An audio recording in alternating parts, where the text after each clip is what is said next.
I see anxiety as this weird little, like, tree, and it just, at any moment, it can just, like, wrap its, like, branches around your neck or literally push you up. It's so odd. That's actually, like, such a good comparison. I love that. Thank you. That's Ash quote. That's so smart. Ash quote. We have a lot of those. Wow. I have a fear of death, as we know.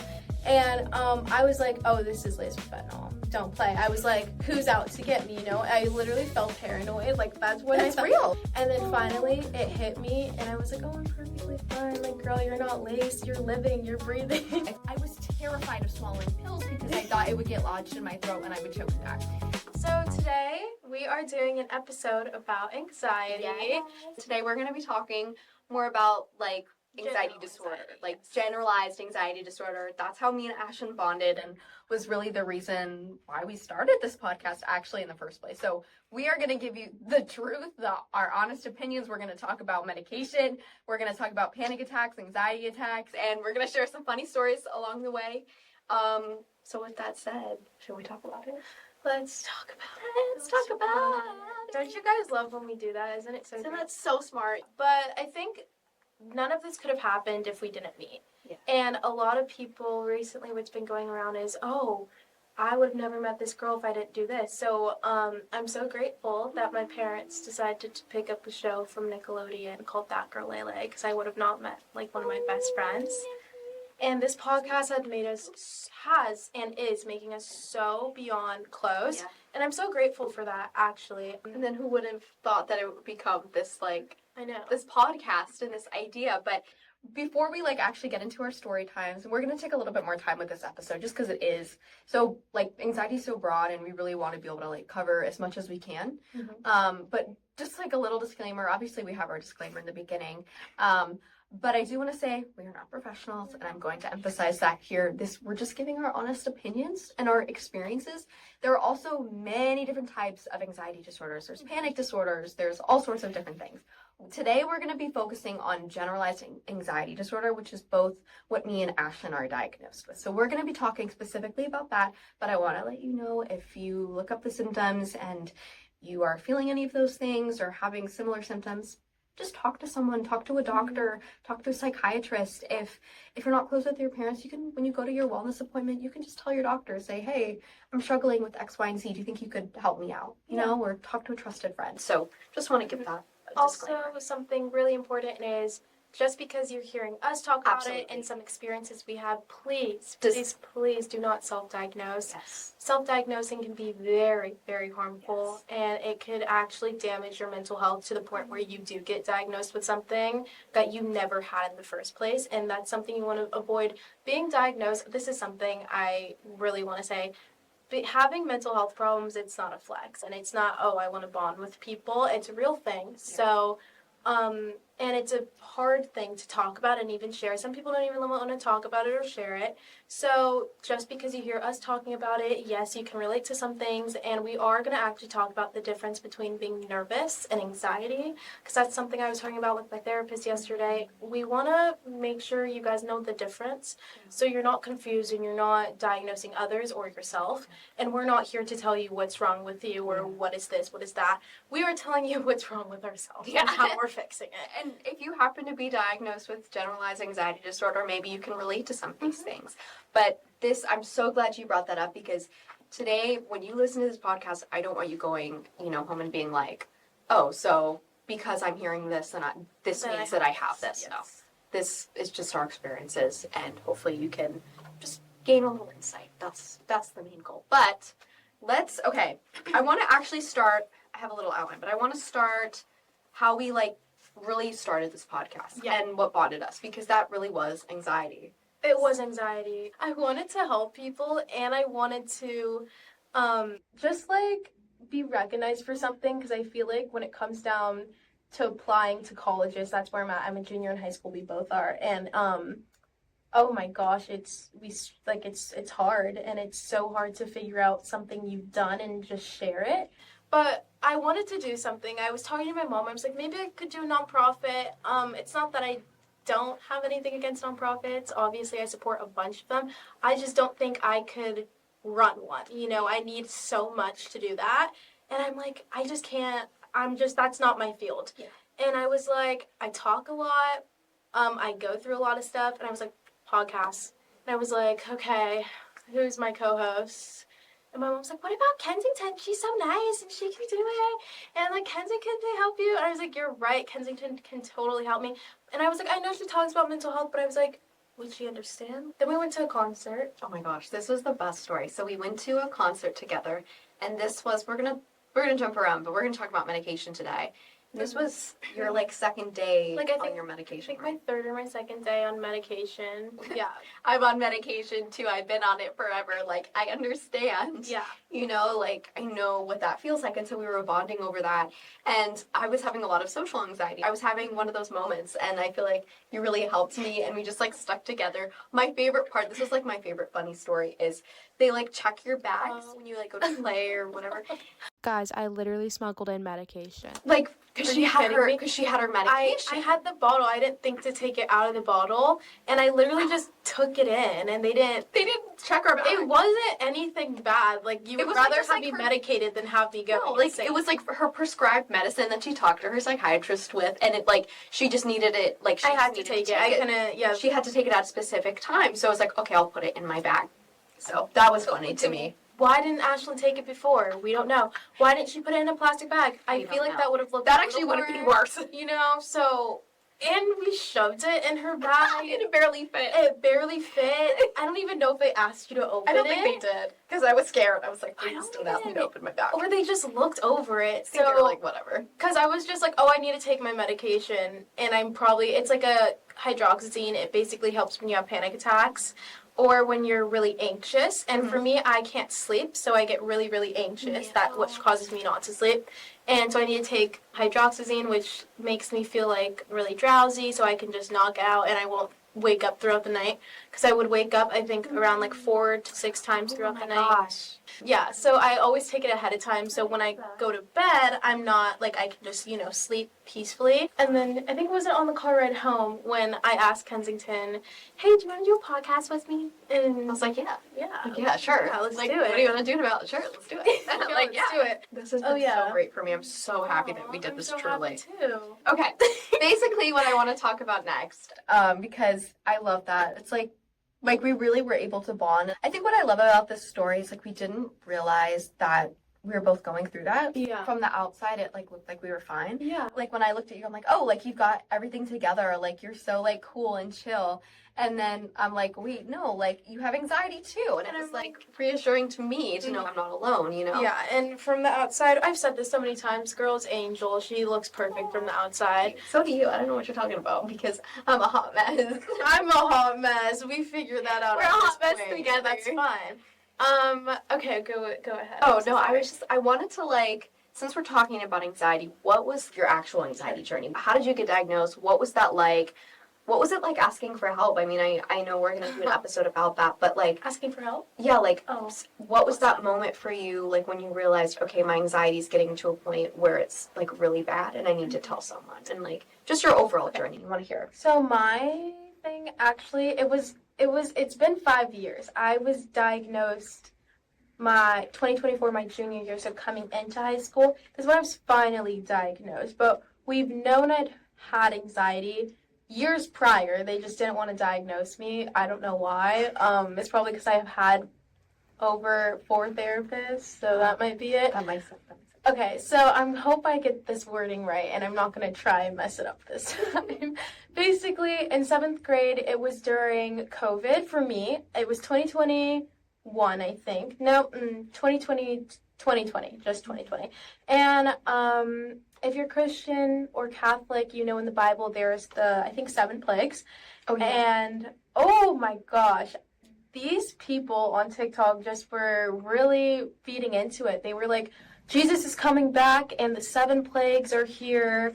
There's an illness spreading through. People are dying. I was so nervous about like dying because I was like, oh, I'm not ready to go be with the Lord because he can't approve of me yet. Like, I'm not there yet. That basically was a big trigger for me, and I got this fear of death. And a lot of people think my fear of death came from when my dad died. So I just thought I was so scared, and after that moment, I would just have these little moments where I would just have these flare-ups, and I'm like, oh my gosh. And then finally, it was that girl Lele, and I've never had guy friends like that before. Like, I mean, never. So we had guy friends in our friend group, and I was just so anxious. I was like, they're not gonna like me, something's wrong with me. And then also I was struggling with an eating disorder at that time. Like, I was just getting things thrown at me left and right, so it was really hard to just kind of juggle everything. So at first I thought I had social anxiety because I wouldn't talk. And I was so scared, but it's me. Like, I don't have social anxiety. I talk too much out of anything. So I would go through this feeling of you're talking too much, you're not talking enough. And then what made me notice that I had anxiety, I didn't know overthinking and anxiety were the same thing. I thought overthinking was a mental illness, guys. I was really uneducated. So I wanted it to stop because I overthought every tiny thing. If you breathe the wrong way around me, I promise you hate me. Like, I promise you.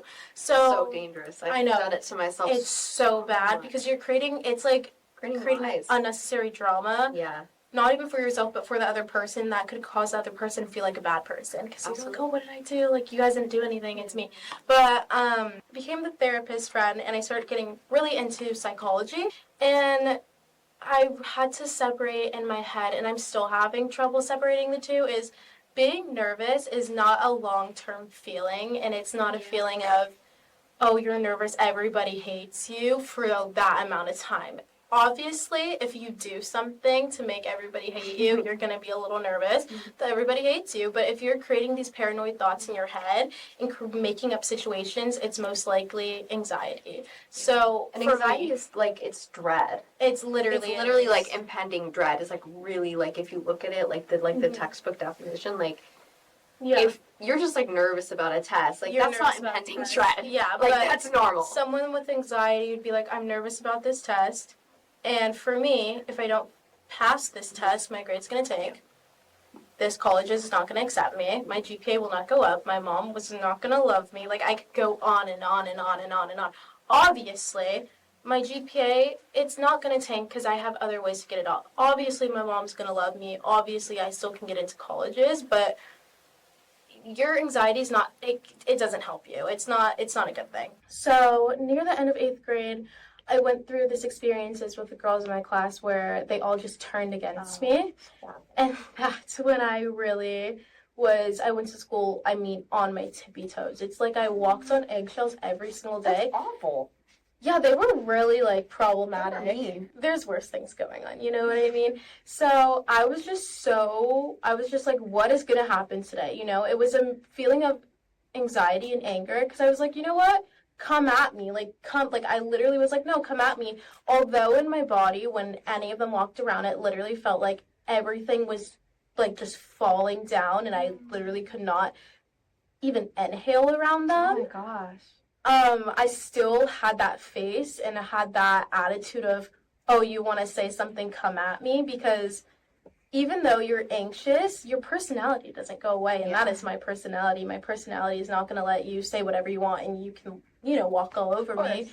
I could be literally peeing my pants, and I would rather have you say it to my face and me and you talk it out than me walk away because I'm scared. I'm not going to put my head down because of how anxious you're making me feel, and I thought I was just nervous. That's impressive. Yeah. I admire that about you. Oh, I don't take it. Literally a group of them surrounded me at nutrition, a group of guys, and they were like, F you, you're a snitch, you're this, you're that, you're this. And I'm like, I was like, oh, you want me to be a snitch? Like, I took it in a way of... That's horrible. Oh, it was so bad, but... Ashlyn, I'm so sorry. Who does that? Well, I was so just anxious to even walk past that group, and the fact that happened, like, my overthinking was like, oh, it's gonna happen, it's gonna happen. And it did happen, and I was just like, oh, like, that sucks. So then I just stopped going to school for a while, and then finally I was like, Mom, I want to be in therapy, because I thought it was cool. Like, I'm not gonna lie, I thought it was so cool. And my mom was like, you need a life coach. And I was like, no, I want a therapist. She's like, no, you need to be inspired. You need to have goals. I was like, okay, I'll take it. So I had a life coach. I loved her, which is very rare. We didn't really talk about my anxiety. I just thought I was nervous again. And then finally in like 9th grade, I was like, oh yeah, like I'm always overthinking. She finally told me overthinking is anxiety. And I was like, oh, that makes sense, And I was like, still always on edge, still really anxious, but I was more stable with myself and who I was as a person. So that type of anxiety that I had towards that group of friends and whatever went away, but the fear of death never went away. So surprisingly, my father passed 3 weeks into my freshman year on September 7th. And you're probably like, oh, that probably triggered you and it's probably like skyrocketing your anxiety. No, it did the complete opposite, and that's the weird thing about anxiety is you never, it's like this weird little, to me, I see anxiety as this weird little, like, tree, and it just, at any moment, it can just, like, wrap its, like, branches around your neck or literally push you up. It's so odd. That's such an interesting, wait, that's actually like such a good comparison. I love that. Thank you. That's Ash quote. That's so smart. Ash quote, we have a lot of those. Wow, that's very profound. I love that. Yeah, It can help you. It can help you. It can drive you. It can, inspire you in ways. Exactly. Is anxiety a good feeling? Well, no, but it helps me. Yeah, and that's my anxiety journey. It's still here. It does not go away. Anxiety is not something that goes away, you know? So I'm really, really proud of you for, like, expressing that and sharing that, because that's something really vulnerable and I think also very relatable. To, like, know that, like, okay, like, these thoughts I'm having, like, the overthinking, like, that's just, not that it's normal, but, like, I'm not the only one. Yeah. You know, like, other people can feel this way, too. Mm-hmm. Even if you're not diagnosed with an anxiety disorder, they understand, like, okay, I felt nervous, I felt anxious once in a while, or I've overthought things before. Yeah. So I'm really proud of you. Thank you. Do you feel like when you were just going through all of that, like, how was that for you? Like, just, like, tell me about it. Give me some insight. It was so hard. I'm going to be totally transparent. It was rough. Yeah. I would say, like, I was probably, like, 12 years old when it started. Yeah. It was during the pandemic. It was actually, like, right after I had finished drama club, and, like, I was, like, stepping into Lele. So it was, like, about that time. And I don't even, like, know what triggered it. I think it just, I don't know, I got these, like, crazy panic attacks, and it just, like, it was almost, like, similar to, like, a panic disorder, where it's, like, it almost, like, appears out of nowhere. It was similar to that. It was, like, it felt like an out-of-body experience, and it was scary, because I thought the thoughts that, and it went on for, like, a good, like, year and a half, and so I was, like, I'm never coming out of this, like, this is my fate, I've accepted it, and, like, I'm just gonna live like this for the rest of my life, and I'm gonna be miserable. And that's what I had come to peace with, and that was a horrible mentality to live in. And then I was able to, like, actually get help. And I think that was, like, the scariest and the best thing that I did, because the first thing I did was I told my parents. That was the first thing I did. And I'm really proud of myself, because if I didn't tell them, I would have kept all that bottled in. And honestly, I'm the kind of person that, like, I can't keep something bottled in. Like, I'm really good at, like, if you tell me something that's very personal and private, I'm not going to share it. Like, your secrets are safe with me. But if there's something going on inside of me, like a mental, like, I had a bad day, you're going to hear about it. I can't keep that inside, okay? That's different. And so I tell my mom, like, oh, I had the worst day today. Like, I can't just not tell someone that, you know? Yeah. So I had to tell my mom, and I was like, I ate out. Like, I'm struggling. Yeah, your personality plays a huge part in it. Yes, absolutely. Because I did the complete opposite. Yeah, and it was so interesting, like, I didn't realize that I had an anxiety disorder. My mom was like, oh, what you're having is a panic attack. And I was like, no, I'm fine. Like, I'm fine. And I really tried to convince myself that I was fine. Now, simultaneously, when I was about 13, I think at that point, my brother has, like, a psychologist. And so at that point, I did not want to go to the psychologist, okay? My parents were like, I think you need to see a psychologist. I'm like, ugh, okay. And like, to anyone whose parents are doctors, I applaud them so much. Or, like, if you know people who are doctors, I give you so much credit. Thank you for, like, doing that act of service to save people's lives. I was terrified to meet with a psychiatrist. Like, I really was not having it. And basically, like, we went through all these tests. Like, okay, I came in and, like, I did this, like you had to, like, press the dot, you know, like the dot test. And if you see a dot, like, you press it. So they tested me for all sorts of things, because they're like, what actually is going on? Why are you feeling this way? And they diagnosed me with generalized anxiety disorder, and that was such a rough diagnosis. And I went through the rabbit hole again, that anxiety. And at this point, like, it's hard for me to even, like, remember the feeling, because I blocked it out completely, because it was just so, it was horrible. Yeah. Like, it was not great. How old were you? I'm so sorry. 13. And so he put me on medication, and I was able to like find a balance, and that was at 13 years old. And simultaneously, now this is the cool story. Simultaneously, I was auditioning for Inside Out 2. And Oh yeah, I love this story, I didn't guys. know that like I didn't know that it was Inside Out 2, okay? I thought it was just like, it just said Untitled Inside Out Project. I had no idea. So I was so excited because literally that's my favorite movie and my favorite character. So I was like, okay, So I love this. I had no idea. It was going to be like the second main movie. You thought it could be like a little... I thought it was like a game or like a toy. I had no idea. And then I ended up getting the scratch, and at that point I was in Rome. And I had to fly from Rome to New York for 24 hours to record the scratch. They sent me the script, or like they sent me my lines, and I told the director, I was like, and that was the first time, I'm getting goosebumps thinking about it, that was the first time that I saw the sketch of anxiety. That was the first time that I actually saw the drawing of her. That would freak me out. And I was like, wait a second. I'm not the only one feeling this way? And I was like, literally, I was like, I don't understand. Like, I thought this was just me. Like, I truly didn't understand. And I was like, what? And I had never even thought that other people could even feel that way. I truly, deeply thought there was something wrong with me. Which is insane because it's literally like the part was made for you. Because just think about the timing and just like the framework of how you figured everything out when you were diagnosed, when you were medicated, and now you're playing this part. And it's like, no matter what, I think in any universe you were supposed to have that part so you can figure out some part about yourself. And I feel like you guys are going to hear actors, oh, I connected this way, I connected that way, and you need to prepare. This is not even like a different type of connection. That felt like meant to be. No, like that's like, but like anytime I hear the story, I like reprocess that. That's like, it's not even like, oh yeah, you worked hard for that. You worked hard for it, but. I know that I kind of focused a lot on like the hard things that I went through, but I want to show you that like there's another side to it, okay? So that initial anxiety, you're not alone, okay? That's something that I learned, and I wish that I had learned sooner, so I'm telling it to you now. You're not alone. Everyone at some point in their lives feels this way, or they're going through something hard, they are grieving the loss of someone, they have depression, they have generalized anxiety disorder, whatever it is. No one is perfect. No one has it all together. We are all struggling, and we are all at the end of the day just trying to make it through the day. Even if you don't have a mental illness, like you're struggling with something, like, we're exhausted. Like we just had to deal with teachers, we had to deal with coaches, we had to deal with parents, we had to deal with people on the road, because recently some people on the road have been insane. Even though I've been on medication, and when I was in Rome, I had a really hard time because I had just started medication, and I was trying to find the right dosage, and it was really hard, and I was having a lot of anxiety being away from home, and I wasn't with my friends, and it was hard, I'm not gonna lie. There was a lot of anxiety.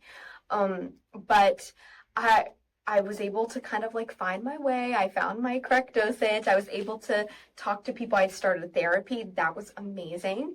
And what me and my therapist have talking about lately, because like we said, the anxiety is going to be there. It can be less, but it's still going to be there. It's just a way of managing it and using it. So what she's been teaching me that I want to teach you guys, because it's helped me so much, and you actually said something very similar. It's she calls it the intersection. So it's where are you overestimating the problem? Where are you overestimating how everything could go wrong? Okay, I could fail this test. I can't get into college. I do this. I tell her this all the time. You overestimate the gravity of the situation, and then you underestimate yourself. You're still going to have tough days. Yeah. There are still going to be days where you feel anxious, and there's going to be days where, you just have a rough day. Everyone does, no matter if you have anxiety or generalized anxiety disorder or not, okay? So I want to preface that. Someone on our live had said that they paired their medication with breathing exercises, and I think that is so smart, because you can't just expect, okay, if I do this one thing, it's going to be gone forever. So I love that you said that. Something that I do, when I'm in a mental breakdown or a panic attack, anxiety attack, I do the 5, 4, 3, 2, 1 technique. It's okay, 5 things I can see, 4 things I can feel, 3 things. I mean, you can switch it up, but it's basically your 5 seconds or 5 senses, and you go through the list. that has helped me so much because you're taking the focus off the anxiety, off your mind, and you're putting it into physical, like, okay, feeling. And there's this girl, like, this ASMR account that I watch on TikTok, and like she has these like anxiety attack videos. She's like, okay, hi friends, like, how many fingers am I holding up? And I know that sounds like silly and almost like childish, but it really is getting back to the basics of what can you see in front of you, take a deep breath, what color is this? I know that sounds silly. It helps so much in the moment. But basically what I have to do is the ABCs. Ooh. So we have accumulate positive experiences. So to manage your anxiety, you want to surround yourself with positive people, like things that make your environment like good, you know, so things you like. So you want to do things you like, surround yourself around positive people, and constantly be trying to, you know, do something good for yourself, because if you're around negative people, as in negative things you don't like, obviously your anxiety is going to be triggered. So that's just one way you can stop that. That's A. We have B, build, master, keep improving yourself through developing skills and growing your confidence. So I love that. while you're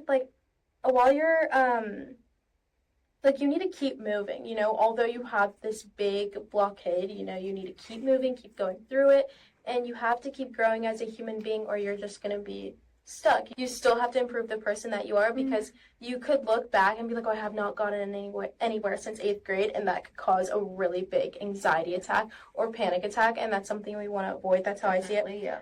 And then cope ahead. Try to identify your anxiety and try to stop it ahead of time. So a good thing is this. By the way, this takes a lot of self-control. You want to.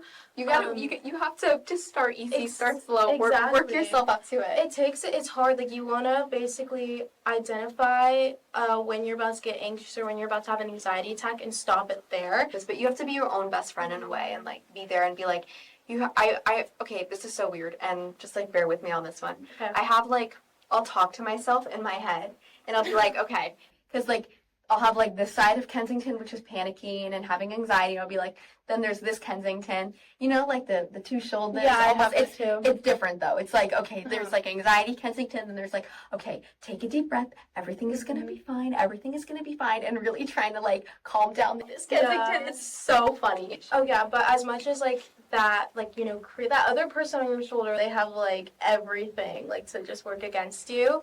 And something that works for you to make sure you really like fight off that little anxiety side of yourself is medication.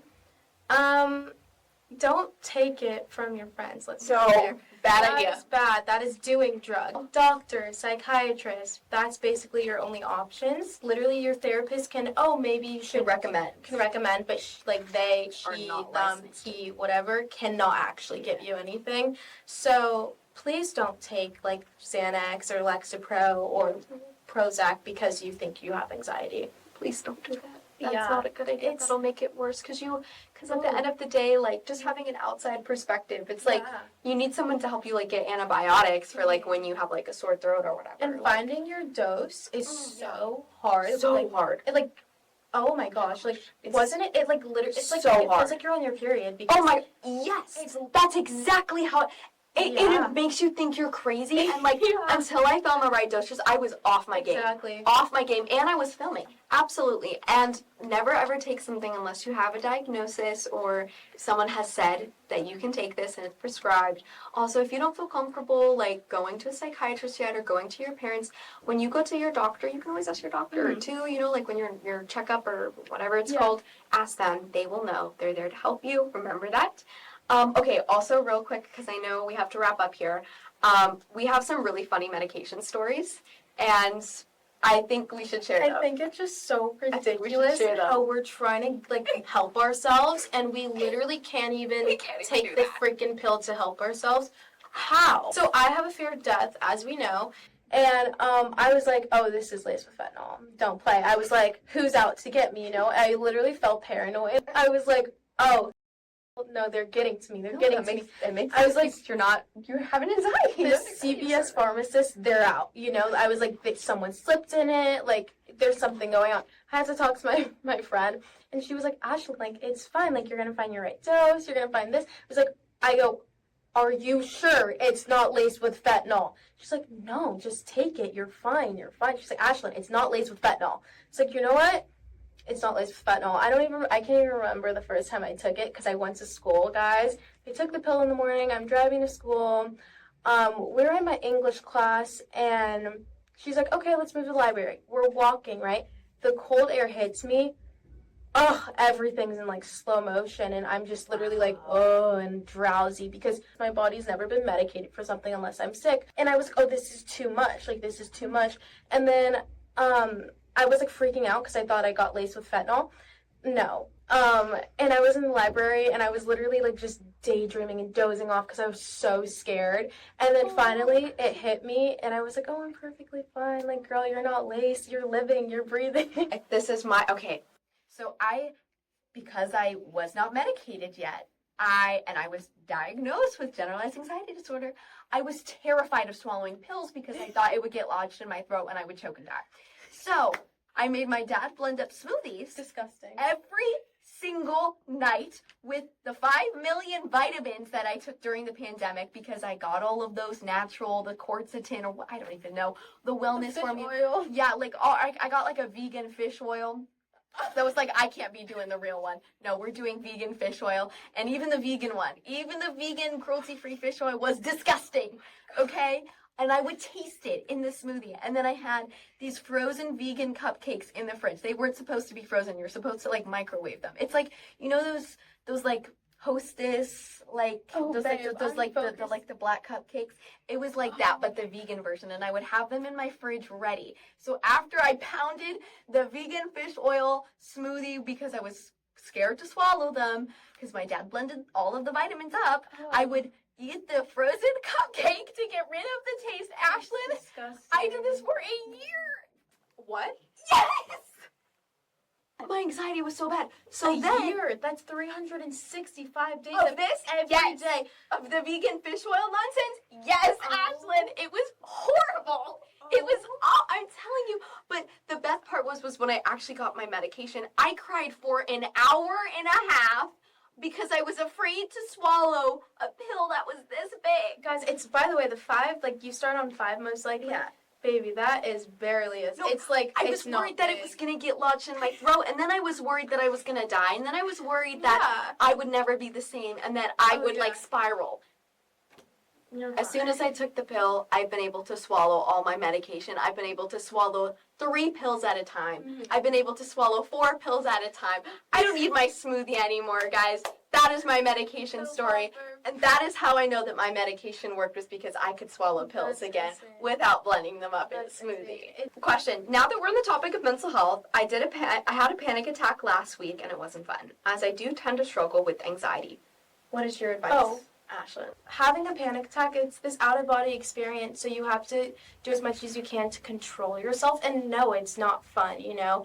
And it's so hard to even just recognize it and snap out of it. So when I'm in a panic attack, like, I won't talk, like, I just sit there and I'm, like, shaking. Literally, you want to feel things to make sure you feel grounded. Really so I literally was just, like, holding his hand, and I was just like, because, like, he knows, like, anytime I get anxious, I have to, like, play with something. I would say, like, finding some, like, touch.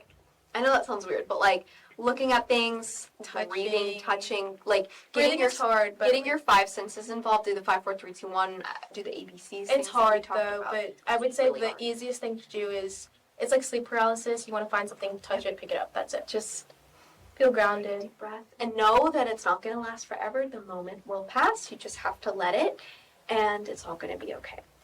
But also with anxiety, you want to do things that actually physically calm your body down, because it's not like, obviously, it's all of this is mental, so it's all mental. So sometimes you want to, shock your body and make you feel something. So going outside, swimming, yoga, maybe running. Oh, art. Drawing. When I'm anxious, I've been assigned to draw. So it was more of like a homework assignment for me, but it really works. Recently, my sister got me a coloring book.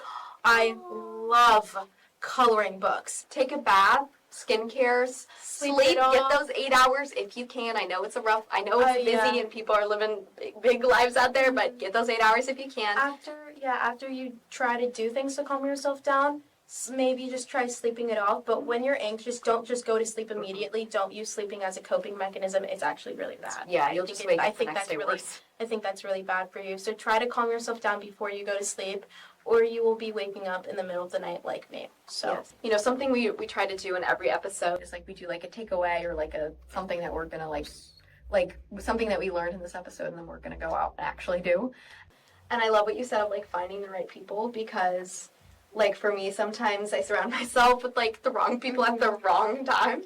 So Yeah. and that's something that I'm known to do, and I'm really going to try to stop that and make sure that when I'm in a vulnerable state that I engage people that are uplifting. my takeaway is when you're just like anxious or in a panic attack, you need to use your body, like shock your body, you know. It's all mental, so take a break from trying to mentally control yourself and take baths. I love baths. Thank you so much, NVCS. We love you so much. Thanks for letting us use your space as always. Yep. We love you guys. You're amazing. Love Thank you you for the work guys. that you're doing in the community. And we'll see you guys back for another episode. Thanks for tuning in. If you need help, call 988. Yes, for 24/7 support. And don't be afraid to ask for help. That's a sign of strength, not weakness. Just keep that in mind, and, you know, you got this. You got Period. this. And we love you. Bye, guys. Next, look at these bugs. There's so many lotuses, and I'm like, locusts.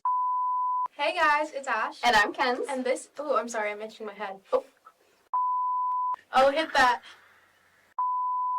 Chest hands. Anna Grace. So I only take baths.